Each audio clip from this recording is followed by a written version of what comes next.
வணக்கம் நண்பர்களே. மீண்டும் ஒரு நெடிய காணொளியில் சந்திப்பதில் மிக்க மகிழ்ச்சி. காலமாக வந்து ஷார்ட் வீடியோஸ் தான் போட்டுக்கொண்டு நான் லாங் வீடியோஸ் போடுறல.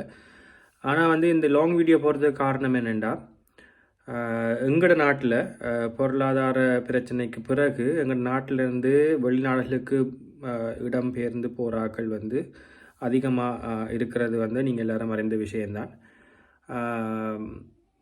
நான் ஒரு 5 வருஷத்துக்கு முதல் வந்து கனடா இல்லாட்டி ஆஸ்திரேலியாவுக்கு போக ட்ரை பண்ணியிருந்தேன். அதுக்காக உங்களுக்கு தெரிஞ்சிருக்கும், ஐஎல்டிஎஸ் இல்லாட்டி பிடி எக்ஸாம் எடுக்கணும். அது அவ்வளோ ஈஸி இல்லை. ஏனெண்டா பிடி ஏஎல்டிஎஸ் எக்ஸாம் எல்லாம் வந்து இப்போ வந்து அதில் தரத்தை வந்து நல்லா இருக்காங்க, அதாவது நல்லா கடினமாக்கியிருக்காங்க.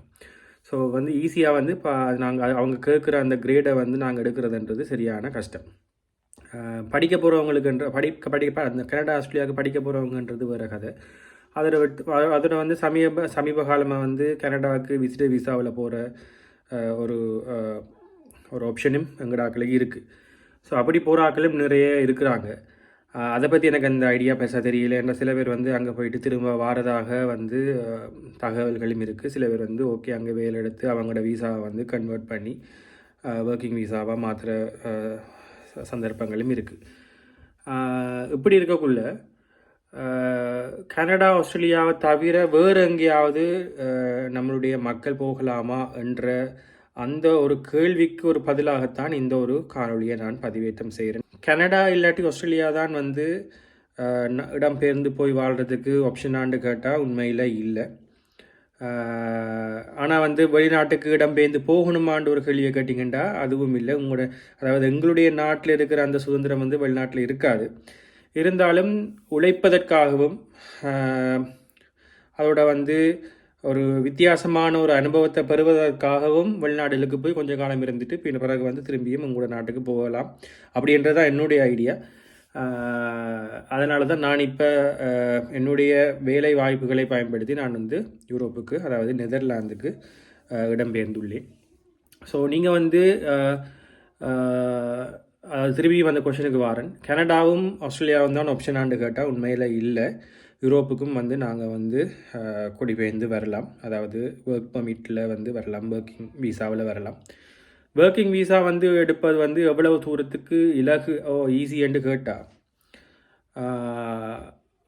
நான் சொல்லுவேன், அதாவது நாம் வந்து எப்போவுமே சர்ச் பண்ணிக்கொண்டே இருக்கணும். அதுதான் முக்கியமான விஷயம்.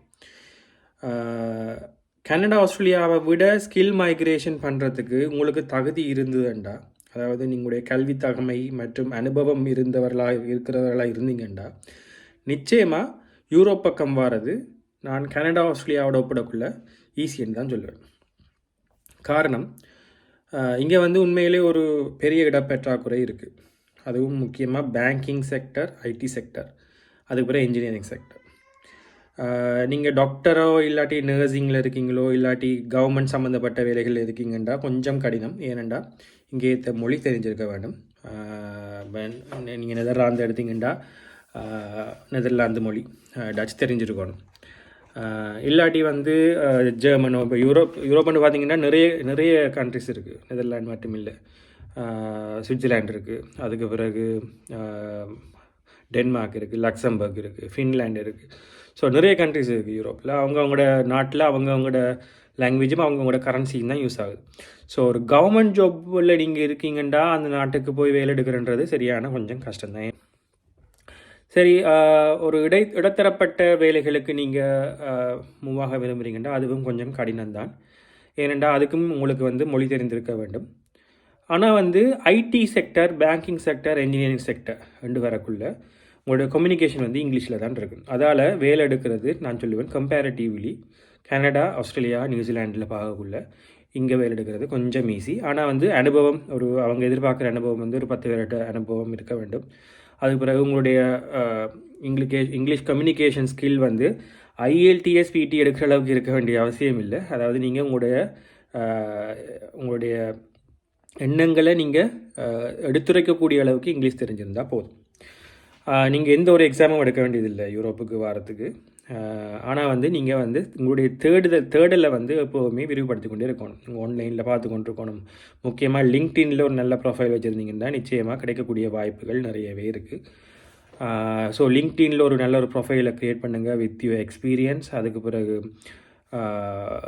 எப்போவுமே வந்து ஜாப் சர்ச்சை வந்து செஞ்சு கொண்டே இருங்க. உங்களுக்கு இப்போ ஒரு நாள் கிடைக்கும். இப்போ உங்களுக்கு உண்மையிலேயே வெளியில் போக ஆசை, கொஞ்ச நாள் போயிட்டு வெளியில் இருந்துட்டு வந்தால், உழைச்சிட்டு வந்தால் உங்களுக்கு உங்களுடைய பொருளாதாரம் மேம்படும் என்று நீங்கள் நினச்சிங்கன்னா ஒரு முயற்சி செய்கிறதுல ஒரு பிழை இல்லை. முயற்சி பண்ணாமல் இருக்கிறத விட கொஞ்சம் முயற்சி பண்ணி தோற்று போகிறது ஒரு பிரச்சனை இல்லை. அதோட வந்து நிறைய கனவு காணுங்க. உண்மையில் நான் வந்து நிறைய கனவு கண்டேன். நான் வந்து கொஞ்ச காலம் வெளிநாடை பார்க்கணும் அப்படின்ற ஒரு ஆசை இருந்தது. ஸோ கனவு நம்ம என்னத்தை நினைக்கிறோமோ அந்த இது வந்து ஒரு கட்டத்தில் எப்போவுமே நடக்கும்.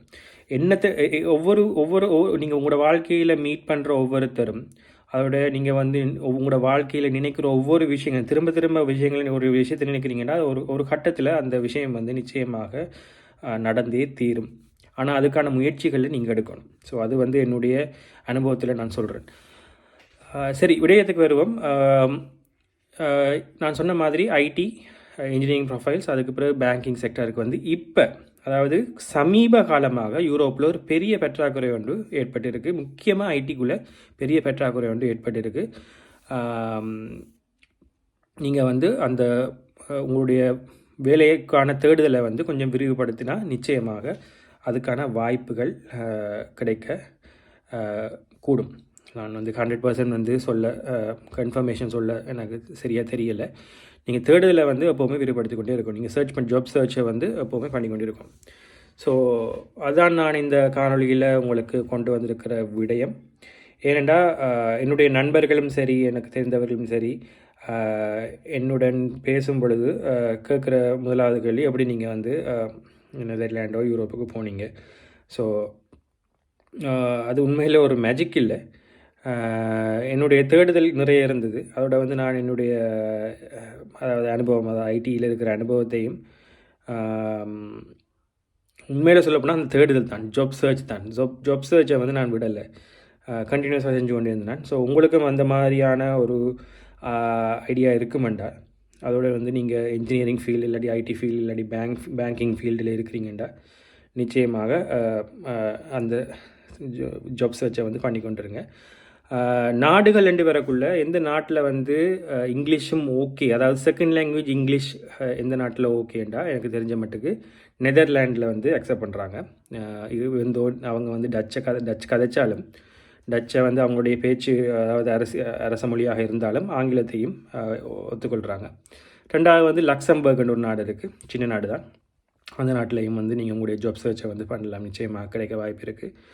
அதுக்கு பிறகு ஃபின்லாண்ட்லேயும் வேலை கிடைக்க வாய்ப்பு இருக்குது. அடுத்தது கொஞ்சம் சான்ஸ் ஸ்வீடனில் இருக்குது. அவ்வளோ நான் பெரிய கணக்கு சான்ஸ் இருக்குன்னு சொல்ல மாட்டேன். மற்ற எல்லா யூரோப் நாடுகள்லேயும் கொஞ்சம் கஷ்டம். அதாவது சுவிட்சர்லாந்து, டென்மார்க் அந்த போன்ற நாடுகளில் வந்து கொஞ்சம் கஷ்டம், எடுக்கிறதுக்கு வந்து கொஞ்சம் கஷ்டம். ஸ்டில் ஓப்பனிங் இருக்குது. ஆனால் வந்து நான் சொன்ன இந்த நாடுகளில் வந்து வாய்ப்புகள் அதிகமாக இப்போ இந்த வருஷம் 2024 வாய்ப்புகள் அதிகமாக இருக்குது. ட்ரிபிள் மடங்கில் இருக்குது. ஸோ அதை வந்து பயன்படுத்தி கொள்ளுங்கள் என்பதை நான் இந்த வீடியோ மூலமாக உங்களுக்கு கொண்டு வரேன். நேரம் அடிக்க விரும்பலை. அடுத்த ஒரு வீடியோ போடுவேன். அதாவது கிட்டத்தில் நெதர்லாண்டுக்கு மூவ் ஆகிறதுக்கு, அதாவது நெதர்லாண்ட் மட்டும் இல்லை நெதர்லாண்டே சொல்லுவோம். ஏன்னா நான் எந்த அனுபவத்தை நான் பதிவிட விரும்புகிறேன். நான் நெதர்லாண்டுக்கு மூவ் ஆகிற ஐடி ப்ரொஃபஷனல் தமிழ் பேசும் நெஞ்சங்களுக்கு அடுத்த ஸ்டெப் என்ன செய்யணும், அதாவது அவங்களுக்கு வீசா வந்து அதாவது வேலை கிடச்சி வீசா அப்ளை பண்ணி வீசா கிடைச்சதுக்கு பிறகு நான் பட்ட ஸ்ட்ரகிள்ஸ் நிறைய. ஏன்னா உங்களுக்கு ஃபேமிலி வீசா எடுக்க வேண்டி வரும், ஃபேமிலி வீசா எவ்வளோ நாள் வெயிட் பண்ணணும், என்னென்ன டாக்குமெண்ட்ஸ் அப்டேட் பண்ணணும், அதுக்கு பிறகு இங்கே வந்ததுக்கு பிறகு என்னென்ன செய்யணும்ன்ற நிறைய ஸ்டெப்ஸ் வந்து அது ஒரு லிஸ்ட்டே இருக்குது. அந்த லிஸ்ட்டை வந்து நான் அது அடுத்த ஒரு காணொலியில் நிச்சயமாக வந்து பதிவிடுறேன். ஏனெண்டா வந்து அதுவும் ஒரு உதவியாக இருக்கும்னு நினைக்கிறேன். அதாவது நெதர்லாந்துக்கு இடம்பெயரும் தமிழர்களுக்கான ஒரு பதிவு அது. அந்த பதிவும் உங்களுக்கு பயன் தரும்னு நினைக்கிறேன். ஓகே, இந்த வீடியோவை இதோட முடிச்சுக்கொள்கிறேன். So don't lose your hopes. Search the jobs in LinkedIn or any other websites in Europe, especially in countries like Netherlands, Luxembourg, Finland. அதுக்கு பிறகு ஃபின்லாண்ட், இந்த மாதிரி கண்ட்ரிகளில் வந்து சர்ச் பண்ணுங்கள், நிச்சயமாக கிடைக்கும். கம்பேரிட்டிவ்லி வேலை எடுக்கிறது ஈஸி. அதோட வந்து இது வந்து நான் சொல்கிறது ஒரு ஒயிட் காலர் ஜாப்ஸு தான் சொல்கிறேன். ஒயிட் காலர் ஜாப்ஸுக்கு தான் இந்த கண்ட்ரிகளில் இப்போ கிடைக்கிது. அதாவது இதை விட கொஞ்சம் கீழே இருக்கிற செகண்டில் இங்கே வந்து எல்லா வேலையும் ஒன்று தான் உண்மையில். அதாவது ஒரு ஒரு ஒரு ஒரு இதுக்காக சொல்கிறேன். இப்போ வந்து ஒரு சூப்பர் மார்க்கெட்டில் வேலை செய்கிற ஒரு ஆளுக்கும் ஐடியில் வேலை செய்கிற ஒரு ஆளுக்கும் கிட்டத்தட்ட ஒரே சம்பளம் தான். சம்பளம் டிஃபரன்ஸ் வந்து இங்கே எதுவும் இல்லை. ஆனால் நீங்கள் வந்து உங்களோட யூனிஃபார்ம் தான் வேறு, நீங்கள் போட்டிருக்கிற உடுப்பு தான் வேறையே தவிர சம்பளம் வந்து ஒன்று தான். ஆனால் சூப்பர் மார்க்கெட்டில் வேலை பார்க்குறதுக்கு உங்களுக்கு இந்த நாட்டுடைய மொழி தேவைப்படும். ஆனால் வந்து ஐடி ஜாப் பார்க்குறதுக்கு இங்கிலீஷ் போதும். அதான் நீங்கள் வித்தியாசமே தவிர எல்லா ஜாபும் இங்கே ஈக்குவல், எல்லா மக்களும் இங்கே ஈக்குவல். அப்படி தான் வந்து இந்த ஜாப் மார்க்கெட் இருக்குது. ஆனால் வந்து அந்த சூப்பர் மார்க்கெட்டில் எடுக்கிற வேலைன்றது சரியான கஷ்டம் உண்மையில். ஏன்னா உங்களுடைய இப்போ நீங்கள் வந்து ஐடி ஜாப்பில் வாரீங்கன்னு வச்சுக்கொள்வோம், உங்களுடைய பார்ட்னர் வந்து சூப்பர் மார்க்கெட்டில் வேலை எடுக்கலாம். ஆனால் உங்களோட பார்ட்னருக்கும் அந்த நாட்டுடைய மொழி தெரிந்திருக்க வேண்டும். உங்களுடைய பார்ட்னரும் ஐடி இல்லாட்டி ஐடி சம்மந்தப்பட்ட இருக்காங்க. அதாவது உங்களோட பார்ட்னர் நான் சொல்கிறது வந்து உங்களுடைய லைஃப் பார்ட்னர். ஸோ அவங்களும் வந்து ஐடி ஃபீல்டுலையோ இல்லாட்டி நான் சொன்ன இந்த ஃபீல்டுகள்லையோ இருக்கிறாங்கன்னா அவங்களுக்கு ஜாப் எடுக்கிறது ஈஸி. இல்லாட்டி வந்து இங்கே இருக்கிற இந்தியன் ஷாப்ஸோ ஸ்ரீலங்கன் ஷாப்போ ஏஷியன் ஷாப்ஸில் அது சம்மந்தப்பட்ட பிஸ்னஸில் அவங்களுக்கு வந்து வேலை எடுக்கிறதும் ஓரளவுக்கு ஈஸி. இப்போ டச் சம்மந்தப்பட்ட இப்போ இந்த நாட்டில் வந்து டச் தான் மொழி. டச் சம்மந்தப்பட்ட வேலை எடுக்கணுமெண்டா உங்களுடைய பார்ட்னருக்கும் அது கஷ்டம்தான், சரியான கஷ்டம். ஏன்னா நம்ம வந்து டச்சை லேர்ன் பண்ணி எடுக்கிறது வந்து டச்சோ சரி சுவிட்சர்லாண்ட்லேயோ ஸ்வீடன்லேயோ அந்தந்த நாட்டுக்குரிய மொழிகள் அதை லேர்ன் பண்ணுறது மிகவும் கடினம். இன்னொரு விஷயம் நான் சொல்ல நினைச்சு நான் மறந்துட்டேன். நீங்கள் இங்கே யூரோப்புக்கு மூவாக்குள்ள உங்களுடைய குழந்தைகளுடைய கல்வியையும் நீங்கள் வந்து டிசைட் பண்ணிக்கொள்ளலாம். நீங்கள் வந்து இங்கிலீஷில் வந்து கற்பிக்க போகிறீங்களா இல்லாட்டி இந்த நாட்டுக்குரிய மொழியில் கற்பிக்க போகிறீங்களாண்டு. என்ன கேட்டால் வந்து இந்த நாட்டுக்குரிய மொழியில் கற்பித்தால் தான், அதாவது இந்த நாட்டுக்குரிய மொழிகள் வந்து குறைய ஆக்கள், அதாவது கொஞ்சம் ஆக்கள் தான் கதைக்கிறாங்க. ஸோ இருந்த போதிலும் ஏன்னா ஆங்கிலம் வந்து எல்லா நாட்டிலையும் கதைக்கக்கூடிய வாய்ப்பு இருக்குது. ஸோ அவங்க பிள்ளைகளுக்கு வந்து எங்கே போனாலும் வாய்ப்பு இருக்குது. ஆனால் இந்த நாட்டுடைய ஒரு மொழியை வந்து கற்கக்குள்ள ஆங்கிலம் வந்து இன்னொரு பாடமாக, இப்போ நம்ம நாட்டிலையும் ஆங்கிலம் இன்னொரு பாடமாக இருக்கும். ஸோ உங்களுக்கு 2 லாங்குவேஜ் படிக்கக்கூடிய வாய்ப்பு வரும். ஸோ நான் ப்ரிஃபர் பண்ணுவேன் இந்த நாட்டுக்குரிய மொழியை. அதனால் வந்து இன்னொரு நாட்டுடைய மொழியை நாம் படிக்கக்கூடிய நமக்கு தான் அட்வான்டேஜ். ஸோ இங்கிலீஷும் இந்த நாட்டுக்குரிய மொழியையும் உங்களுடைய குழந்தைகளை நீங்கள் படிப்பிக்கக்கூடிய வாய்ப்புகளும் இருக்குது. ஓகே, இத்துடன் இந்த காணொலியை முடிச்சுக்கொள்ளுகிறேன். 2வது சொல்கிறேன்னு நினைக்கிறேன். ஓகே, நன்றி, வணக்கம். இன்னொரு காணொலியில் என்னென்ன ஸ்டெப்ஸ்ன்றதோட வாரேன், பொறுத்திருங்க. நன்றி, வணக்கம்.